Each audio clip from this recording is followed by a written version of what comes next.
In this video, I'm going to talk about helping leaders identify their own unique, customized continuum of performance management consequences.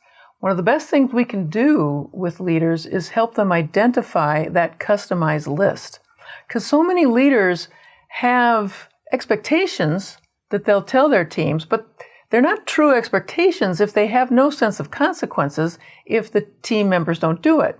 So to the question of, well, what happens if I don't do this, and there's no answer, then they aren't true expectations. As a colleague of mine says, they're more like wishes. That team environment can become demoralizing, particularly to the team members who do perform to expectations, whether there's consequences or not, and then they're watching their colleagues don't perform to the expectations and there's no consequence for it. This is about a leader stepping into using their backbone in establishing expectations and consequences and embodying that as they need to while they work with their teams.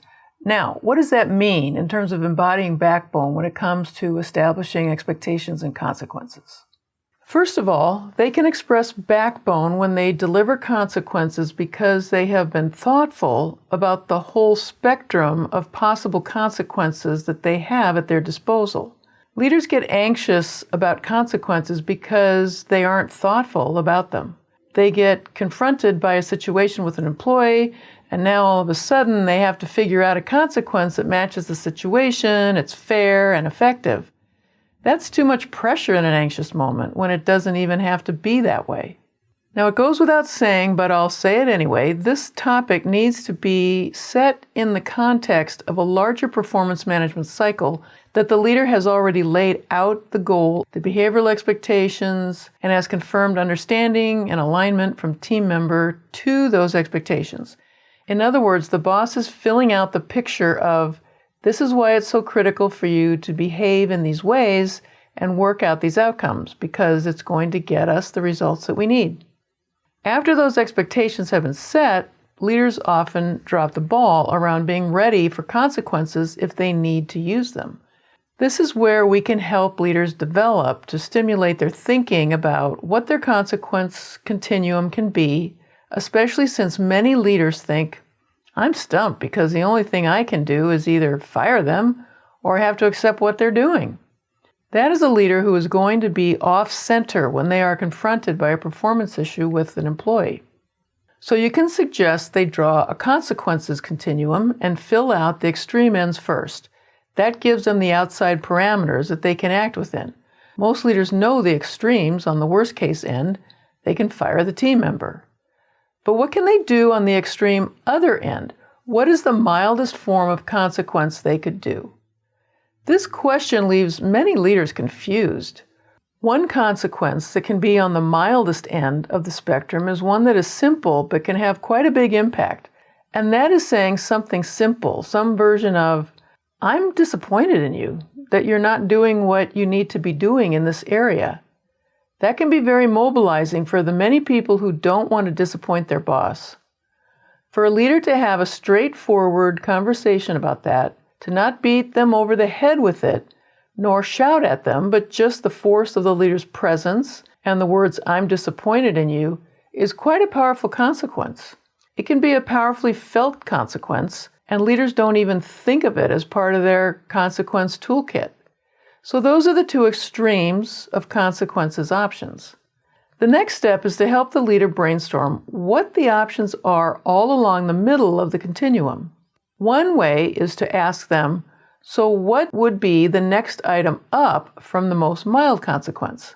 And to ask, what would be the next one down from the biggest consequence? This consequences brainstorm exercise continues with the leader until they have identified consequences that line up all along the continuum. And you know they're done when they feel good about what they've identified along that whole continuum, and they can see themselves using it. Imagine how much freer leaders feel when they know they've got 3, 4, 5 options, besides the 1, 2, 3 steps before a performance disciplinary action that can lead to termination.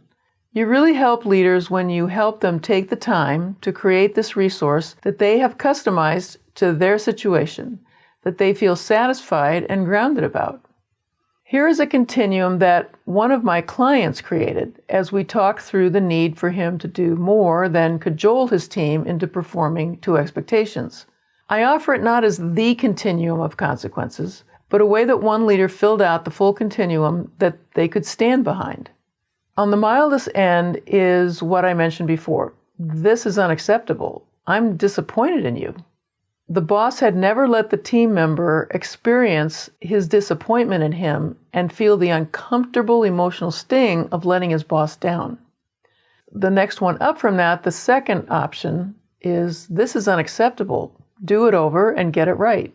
This consequence goes beyond their conversation about it. Next up, number 3, this is unacceptable. Do it over and go public with it. Tell other key players you messed up and what you're going to do to fix it. This consequence insists on the team member taking initiative. Number 4, this is unacceptable. This will affect your performance pay. This consequence goes beyond day-to-day problem solving and affects the team member financially. And then the 5th consequence at the other end of the spectrum is I'm putting you on a performance improvement plan. This consequence contradicts the assumption that the team member is secure in their job without having to perform to job standards. When they have developed a solid set of consequences, leaders get to the point where they're saying, yeah, I could do this. I'm willing to actually put these into place. Now, that doesn't mean that they're relaxed when they actually go about doing this for the first time. In fact, after they do it for 5 times, they still may be uncomfortable. They may need many repetitions. But even when they're uncomfortable using it, they have more of a solid sense of backbone that these are the right ways that they want to act along that continuum when it comes to using consequences, and they're willing to use it. They'll think to themselves, I know I'm doing the right things, even though I'm really, really uncomfortable doing it, which makes it so that when they're in those conversations, they can bring the backbone they need. And what's really great, it's because they've done the prep work and they know that this is what they want to do. They're clear about it. They can live through their discomfort. They're willing to do that. They can be much more present to the conversation. They can be much more available in that conversation. And that's why it's so worth it to help leaders develop this continuum of consequence management.